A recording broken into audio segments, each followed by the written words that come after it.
Depois de crer, se você de fato crê nisso tudo, se não é só a conversinha de quem vai aos templos, fica lá, canta, dá dízimo, mas não tem fé em pastor, tem fé na congregação, tem fé no sistema religioso, tem fé nisso aí, acha que se fizer parte daquela abóbada, se entrar naquele casulo, se fechar naquela concha, então está protegido. Mas que fora daquela concha o diabo come todo mundo. E Jesus não tem nenhum poder, não pode fazer absolutamente nada a respeito. Nada a respeito. Hoje eu, por acaso, antes de ligar aqui, passei e tinha um teólogo adventista falando, dizendo que o diabo só faz o que faz no mundo porque Deus não enfrenta o diabo com os poderes divinos. Porque se Deus enfrentasse o diabo com poderes divinos, não seria um enfrentamento, seria um esmagamento, acabaria. E a questão é outra. O mal só é mal entre os humanos também por causa do amor de Deus. Ninguém nunca conheceu a ira do Senhor. Nunca. A gente conheceu arremedos de ira divina. Nem os anjos jamais conheceram a ira do Senhor. Nem Satanás jamais conheceu a ira do Senhor. Nenhuma criatura jamais conheceu a ira do Senhor. Porque a ira do Senhor é absolutamente insuportável para toda a criação. Então, Deus deu livre-arbítrio a todos nós, a seres humanos, a todas as criaturas conscientes e a anjos, e a seres multidimensionais também, que escolhem o bem e o mal. E assim, como eu sou revestido pelo poder de Deus para enfrentar o diabo, as outras criaturas do bem, daqueles que fizeram a opção dimensional por labutarem com as armas de Deus, que são armas de verdade, justiça, amor, piedade e coragem em Deus, em fé. Todo aquele que milita nas milícias, nas hostes celestiais de Cristo, usa essas armas espirituais, que não são carnais, como Paulo diz, mas são poderosas em Deus. Esses estão atropelando qualquer força e qualquer diabo em qualquer lugar. Só quem não sabe disso é quem nunca teve a experiência factual de saber como é que é. E aí não precisa ser uma multidão, um apenas, cheio de fé, amarra milhares, influencia milhões no mundo físico e amarra o mundo espiritual de tal modo que quando aparece alguém cheio do Espírito Santo mesmo, andando com Jesus, Paulo diz que os principados e as potestades aprendem a sabedoria de Deus na vida dessa pessoa, ou dessas pessoas, ou dessa comunidade de fé que ande com esta consciência espiritual. Essa é a promessa de Jesus, esse é o Novo Testamento. Quando você toma posse disso, não importa teu avô, a tua avó, se você vem de uma descendência da Messalina, mulher de Cláudio Imperador, que ganhava de tudo que é prostituta de Roma em concurso de prostituição.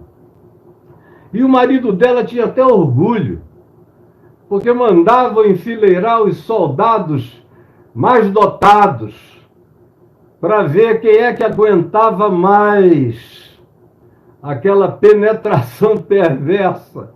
E a Messalina ia, colocava uma Messalina num quarto, e a prostituta ou as prostitutas mais voluptuosas de Roma em outras cabines, e aí a fila andava. Depois de um tempo, tinha gente que no 15º dizia não aguentava mais, estou toda estourada. Outra, no 20º tal, não dá mais. É cada gladiador, é cada homem que chega aqui com uma coisa enorme, está empurrando o meu útero quase pela boca. E foi no final da madrugada, de manhã, o dia amanhecendo, numa dessas manifestações de gladiamento prostituído entre Messalina e prostitutas, a última prostituta se rendeu ao sol nascente, com dezenas de pessoas, e Messalina disse: já acabaram? Pode vir mais, pode vir mais, pode vir mais. Você pode ser da descendência de Messalina. Messalina pode ter sido tua mãe. Tua mãe. Mas isso não tem nada a ver contigo. Você crê em Jesus? Não fica pensando que tem um espírito de pombagira em você que vai te atacar. Se a tua filha, porventura, que nasceu de ti, tem essa avó Messalina atrás dela, e ela, porventura, chegar na adolescência e ficar assim, muito espivitada, não entre em pânico achando que é nenhuma maldição hereditária. Faz parte de uma cultura que visita a gente, às vezes, até a terceira e a quarta geração, mas não é uma maldição, é um elemento cultural a ser quebrado pela luz da verdade. Pela luz da verdade. Quando eu entendo o que ficou para trás, de onde eu vim, e o que Jesus fez em meu favor, e como nele eu estou absolutamente protegido, guarnecido, vestido, e posso permanecer inabalável contra tudo e contra todos. Quando eu creio isso, e eu aprendo o Evangelho, que em Cristo as maldições foram quebradas na cruz, e tem alguma coisa que eu vejo sendo transferida para um filho ou para uma filha, eu sei que tem os elementos de natureza, de condicionamento genético, sei que a recorrência de mesmas práticas geracionais numa família pode criar um encadeamento psicocultural que tem tendência a se transformar em reações, em manifestações já sinápticas, quase que neurais. É uma questão agora de ensinar, porque o cérebro é ensinável, a mente é ensinável, o caráter é ensinável.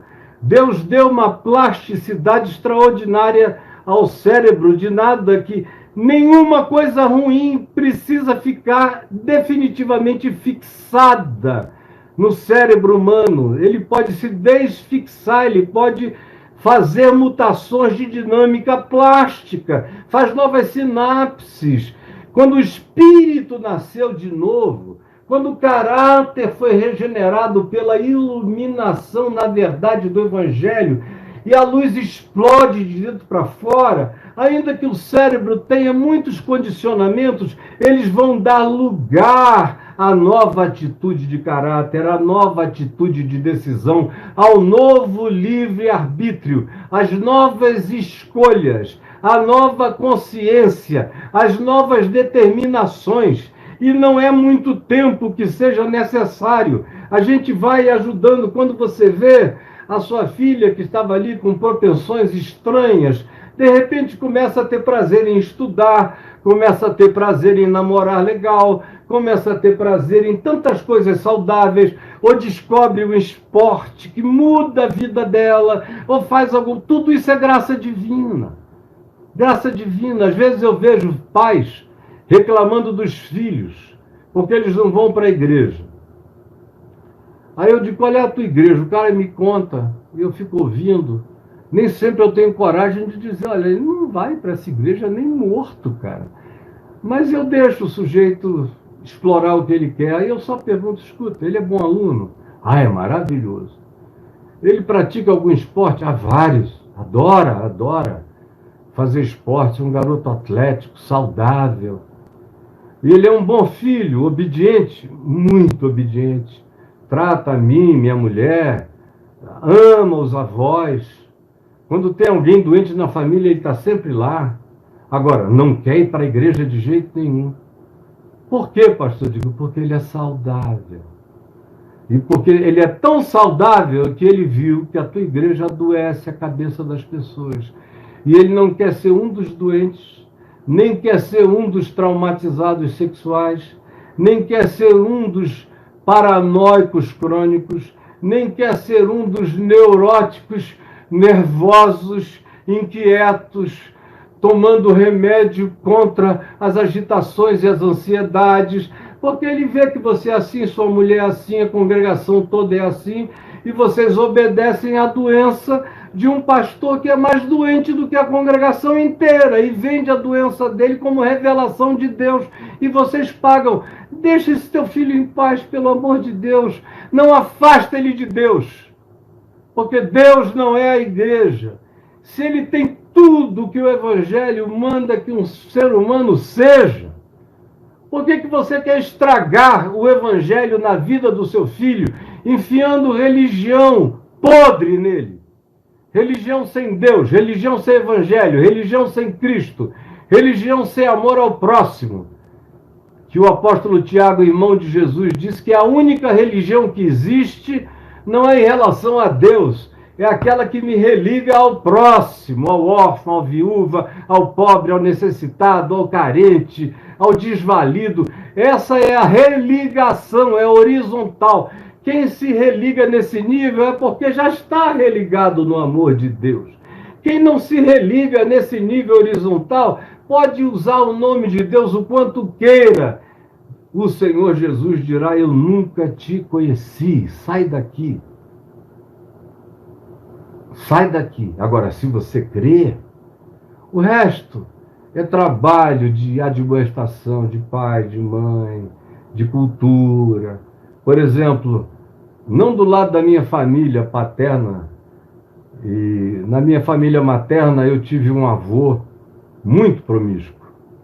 Tão promíscuo que ele era marinheiro, ia de porto em porto naquele tempo. E em cada porto era uma mulher.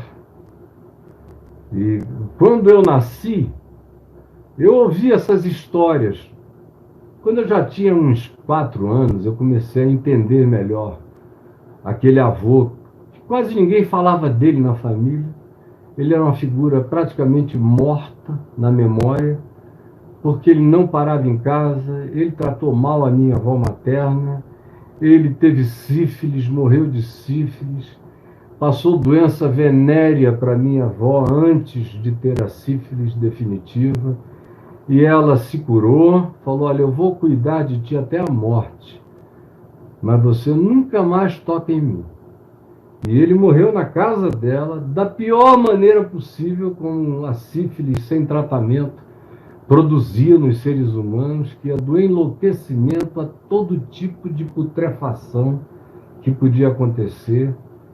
Sepultaram-no. Ele não era uma figura falada. O avô falado na minha casa era o pai do meu pai, que era um ser tipo Gandhi, um ente de misericórdia. Não era evangélico nem protestante, católico mais ou menos, mas a religião dele era o próximo, era o amor ao próximo. Não era espírita, kardecista, não era nada. A religião dele era o próximo. A religião dele era amor, justiça, verdade e paz. Meu avô.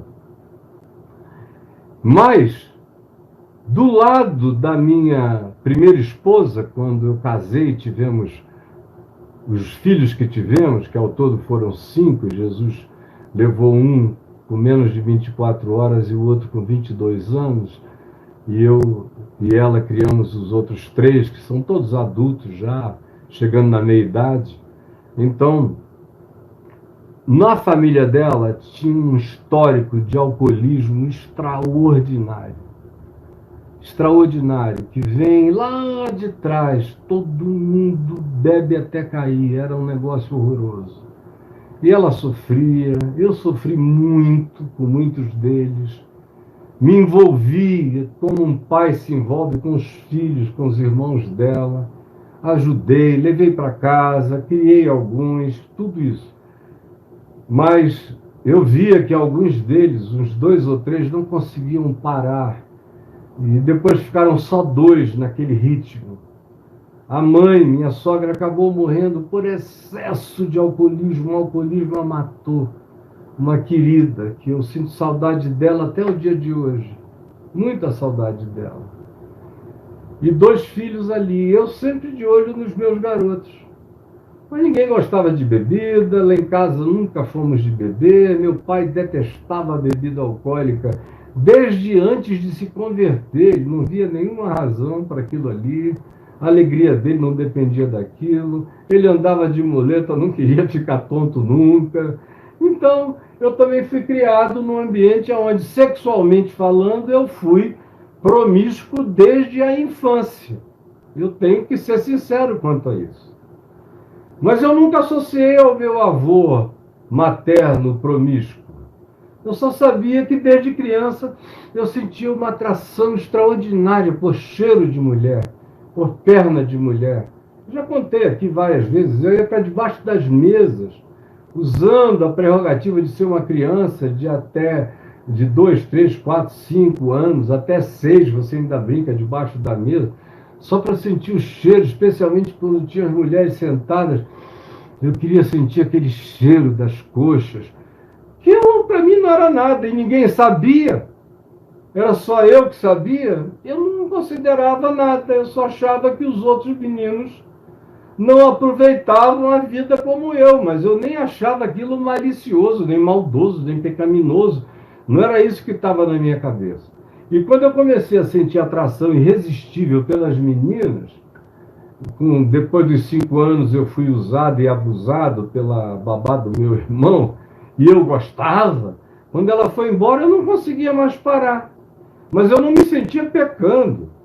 Eu só sabia que os adultos não gostavam, e eu propunha no escondidinho, vamos brincar disso? Já tirava a roupa, daqui a pouco todas as meninas estavam peladas, e eu pedia para brincar de me mostra como é a tua, que eu me mostro como é o teu. Daqui a pouco vocês sabem onde é que as coisas estavam. Não no primeiro dia, nem no segundo. Era uma paciência infantil até que você ganhava as intimidades dos toques, das outras coisas. Mas, pois bem, ninguém sabia. Meu pai e minha mãe não tinham a menor ideia que eu era assim. Eles só foram notar quando eu entrei na puberdade. E aí era muito precoce tudo, e era demais, e os vizinhos notavam, e eu não deixava passar ninguém. Mas eu também não associava nada disso ao meu avô, aquele que morreu de promiscuidade. Não, não associava. Vocês sabem quando é que eu fui pela primeira vez associar isso? A ele, eu já era convertido. Anos já tinham passado quando eu fiz essa leitura, de que provavelmente eu fosse um herdeiro da deformidade genética dele, das pulsões dele, do elemento pulsional, psicofuncional, da herança dele para com a minha mãe, da minha mãe com transferência para comigo. Às vezes passa batido por um e pega no outro. Não é a maldição, é a cultura da perversão, que o Evangelho curou completamente na minha vida, curou completamente. É uma coisa tão distante de mim que eu não consigo nem imaginar como é conseguir viver assim. Aí, pois bem, voltando aos meus filhos. Do lado da minha esposa, ela tinha uma preocupação horrorosa, porque o progenitor dos filhos dela bebia no mínimo uma garrafa de vodka por dia, às vezes 2. Muito álcool, muita bebida. E ela tinha pavor que os meninos fossem herdeiros daquilo. E criou os 3 meninos ali naquela disciplina de crente. Naquele tempo onde a piedade era, olha, eu lavo a tua boca com sabão se você botar uma porcaria dessa na boca. Não quero vocês assim. E o exemplo do pai era um negócio tão dantesco que nenhum deles quis ficar parecido com aquilo. Mas no meu lado, com a minha mulher, o exemplo que eu e a minha primeira esposa dávamos aos filhos era bom demais. Era limpo, equilibrado, ordeiro, pacífico, cheio de piedade, de oração, de compaixão, de misericórdia. Não tinha excesso de nenhuma natureza em casa, não tinha nada disso. E eles cresceram e até 20 e poucos anos, nenhum deles, exceto o mais novo, que nunca gostou de bebida alcoólica, mas eu tive que tratar dele em relação a narcóticos químicos. É uma história que todo mundo sabe. E ele ficou livre, graças a Deus. Mas um dos outros filhos começou a trabalhar com quem bebia muito. Depois de alguns anos, 8 anos, 10 anos, um dia em prantos, numa sauna, na casa dele, ele me falou: Dad, me ajuda, porque eu acho que eu fiquei alcoólatra, me ajuda, me ajuda. Eu falei: filho, eu te interno. E o que eu fiz com teu irmão, eu faço contigo, e eu vou contigo até onde tiver que ir. E aí depois ele me ligou e disse: não, não precisa não, eu estou aqui conseguindo dar meu jeito. Aí consegui um tempo, logo depois tropeçou, aí tentou, tropeçou, tropeçou, tropeçou, aí perdeu a confiança em si mesmo, creu que não ia conseguir, chutou o balde, e aí, ó, virou o balde para dentro. Quando eu vi, eu falei: não, meu filho não vai ficar assim. E comecei aqui, joelho no chão, oração, oração, oração, oração. E eu ia para lá, era conversa, amiga, carinho, amor e admoestação. Admoestação, admoestação, isso não vai acabar bem, eu não vou deixar. Você vai se ajudar, nós não vamos consentir com isso. Você não vai inaugurar uma era de desgraça na sua vida. Você tem filhos lindos, você é um homem maravilhoso, não vai acontecer. E o Senhor é bom. O Senhor é bom, e deixou cair sobre ele aquela tromba d'água, sabe, necessária. Às vezes uma tromba d'água é o que nos salva. Caiu uma tromba d'água. Bah! Aí ele me ligou aqui num desespero, num pranto, e teve uma associação com o excesso de bebida e com o fato de estar ébrio, embriagado. E aí eu disse: essa é a oportunidade do Senhor. E aí, ó, entrei de solo e fomos, e fomos, e fomos, e fomos, e fomos. Agora já são 4 anos, abstinência absoluta.